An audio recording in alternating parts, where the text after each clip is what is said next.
mo sọ fún yín pé à ń bọ̀ ní ọ̀sẹ̀ yìí padà a dẹ̀ ti wá so àwa ẹjọ́ ọmọ kó wà máa bọ̀ àti ọmọ mi gbé kiri mama ẹ máa rọra ẹ pẹ̀lẹ́ mama ẹ rọra ẹ pẹ̀lẹ́ mama ẹ dé mà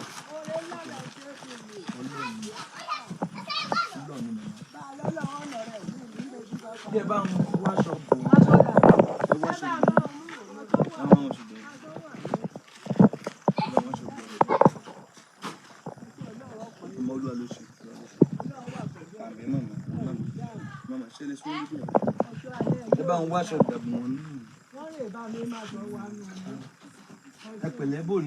God bless you. So we are live at Mama's place. Mama, when I read me Sunday, I was by láti wá show support fún Mama. So yóò dára fún wa lórúkọ Jésù. Àwa fi token díẹ̀ ran Mama lọ́wọ́. Change díẹ̀ náà ni kí Ọlọ́run kí ó tún bù sí. Àmín Mama, àmín Mama. Àmín Mama. Ara Mama. Mama ẹ má bínú, Sẹ̀mórè, ẹ má bínú. So ẹ gbà ẹgbẹ̀rún méjì ẹ má bínú. Mà á tún padà wá. Ẹpẹ̀lẹ́ ẹ má ẹra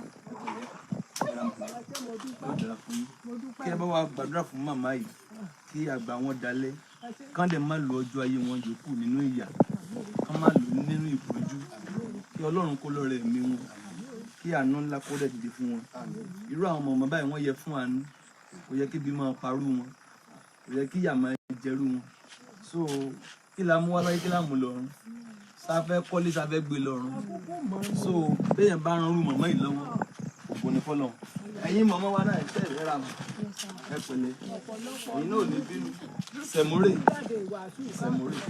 yóò dà fún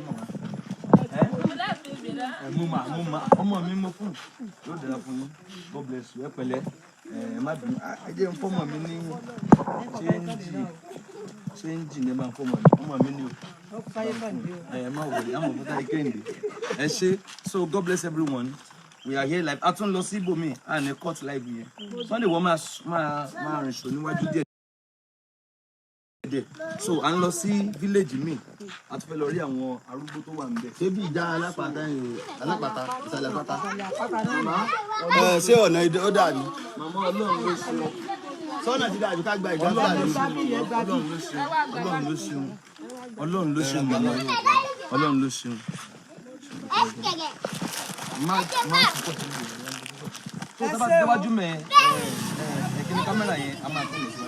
God bless you. Mama, àgbáyé adalẹ̀, a tún máa wò yín. Ẹ má worry, ṣé gbọ́. Kó tó di Sunday ẹ tó rí yín. Ẹ ṣé mo dúpẹ́ ìrànlọ́wọ́ Ọlọ́run.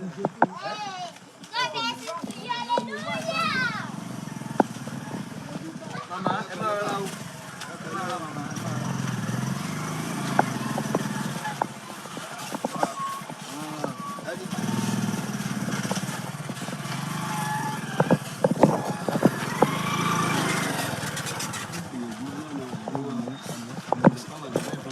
Wọ́n wà níbí.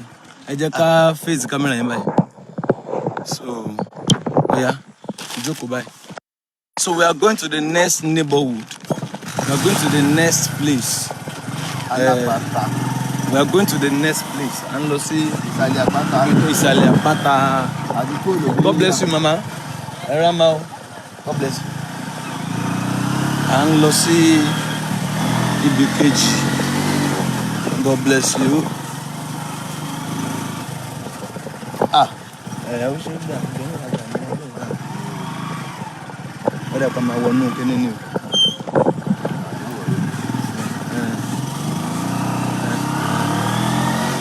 So we are going to the next place. À ń lọ sí next neighborhood láti lọ fi ìfẹ́ hàn sí àwọn àgbàlagbà tó tún wà níbẹ̀. So major target wa ní àwọn àgbàlagbà tàbí àwọn opó major target wa nìyẹn kò sí ń tàn gbé ayé fún kí a ràn ara wa lọ́wọ́ ni. wá kò lè sóhun tá a máa mú lọ so àti fẹ́ débẹ̀ yẹn báyìí please share àti fẹ́ débẹ̀ yẹn báyìí you can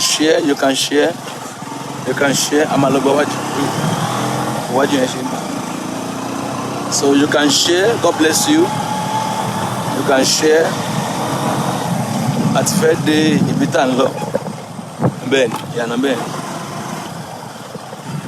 so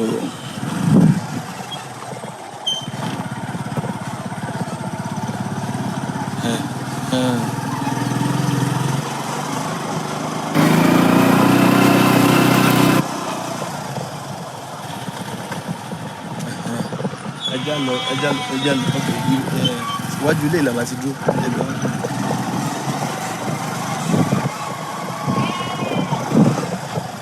How are you? Mo lọ́dọ̀ bàbá yẹn ná.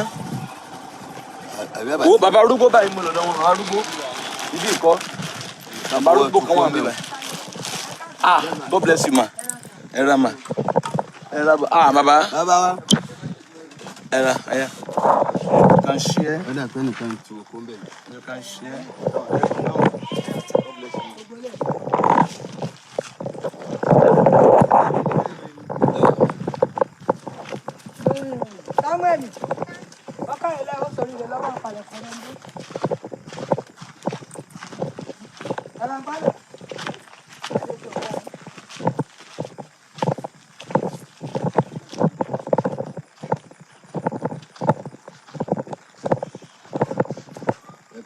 Bless you. Baba. Oh. Ló dára fún yín. Àmín. Ẹ ò rí àánú Ọlọ́run. Ẹ pẹ̀lẹ́ bàbá. Ojú ò ní tì yín. Àmín. Ayé ò ní yọ̀ yín. Àmín. Àgbà yín máa dalẹ̀ bàbá. Àmín. Èmi ni mo sì bá Sunday. Ṣé ti rántí? Mo tún wá ń gbà kan báyìí. Ẹ bẹ́ẹ̀ ni. Mo wá Sunday. So àtúnúká bẹ́yìn wò lé mi. Orúkọ Jésù ebi ò ní pa yín. Àmín. Bàbá ẹ ní fi ìyà ló gbà. Ọjọ́ alẹ́ lẹ́wà ọjọ́ alẹ́ yìí kò ní dúró dáadáa. A ní ká tún wá bẹ̀yìn wò ní pẹ̀lú ìwọ̀nba tí Ọlọ́run fún wa. Àwọn abẹ́yìn wò so yóò dà fún bàbá. Ẹ pẹ̀lẹ́ sà. Ẹgbẹ̀rún méjì ló wà ń bẹ̀. So adé báyìí gbé sẹ̀mó wá. Báyìí gbé sẹ̀mó wá. Yóò dà fún bàbá. Àgbà yóò dá yà. Ẹ pẹ̀lẹ́. God bless you. Yẹn máa bọ̀. Wọ́n kún màmá kan bẹ̀ yẹn. So we are still going to Commercial ya bàbá àti àbàtì fún wọn. Ó jẹ́ commercial ti bàbá yẹn. Ẹ bá ti fi lé wọn lọ́wọ́, ó jẹ́ commercial ti bàbá wọn. God bless you.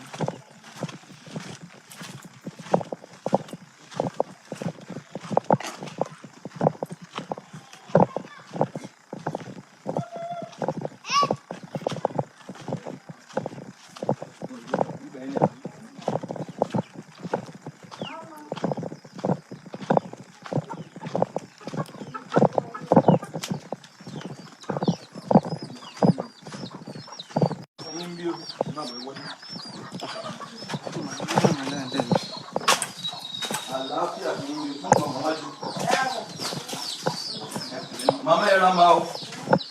É mais um filho de mama. Mama era mal. Ele não vai vir Sunday. É bem caquinho esse dia. É bem pequeno esse dia mama. Agora vai vir Sunday. So awa ni ká tún wá bẹ̀yìn wò lẹ́nu. So God bless you. We have come to this vicinity. Ẹ máa ń ṣe fídíò rẹ̀. Ẹ ra mama. God bless you, mama. Ẹ pẹ̀lẹ́ ma. Yóò dára fún yín ma. So we have come to this. Ẹ bá ń gbé sẹ́mi kan fún mi. Mama. Ẹ gbà wọn. Àwa bí n Sunday. Àwa fún wọn bá wọn kíkà lókun. Ẹ ní bá wọn wọlé sẹ́mi mọ́ni.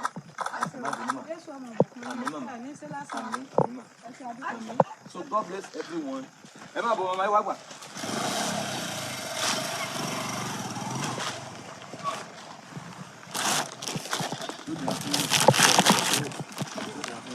So we have come to render little assistance as able as we can. So ìrànlọ́wọ́ ojú ìrànlọ́wọ́ ò ní pọ̀ wá. This is what we love to do. So lágbára Ọlọ́run, today is Thursday. by Sunday màá tún padà wá sí agbègbè yìí. So àwọn àgbàlagbà opó aláìní nǹkan kan àwọn yẹn là ń gbé ayé fún, like àwọn yẹn là wà ń live fún. Ohun tí Bíbélì dẹ̀ pa láṣẹ ni pé ká fẹ́ràn ara wa, no matter anybody, no matter ìbá ṣe mùsùlùmí, ó bá ṣe Kristi, ó bá ṣaláwo. Ohun tí Kristi pa láṣẹ fún wa ní ìfẹ́. Ibi táyìn náà ti ń wò mí, ẹ jẹ́ kí ìfẹ́ jọba lọ́kàn yín.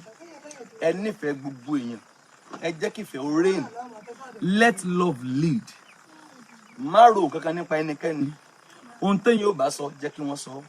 Ìwọ máa ṣe tiẹ̀ lọ. Jésù wípé Revelation 22:12. Jésù pé èmi ń bọ̀ kankan, èrè mi ń bẹ pẹ̀lú mi láti san fún olúkúlùkù gẹ́gẹ́ bí iṣẹ́ rẹ̀. So a máa gbà á. Gbogbo tá a dẹ̀ ń ṣe nítorí ìjọba ọ̀run ni. Èmi àti ìmọ̀ ara àánú gbà. Thank you so much. Thank you for watching. You know I love you. God bless you. Ẹ ṣé o. Thank you for the support. A tún ń bọ̀ bí ní Sunday. Lágbára Ọlọ́run. Yóò dára fún wa o. Thank you so much. God bless you. Ẹ ṣé.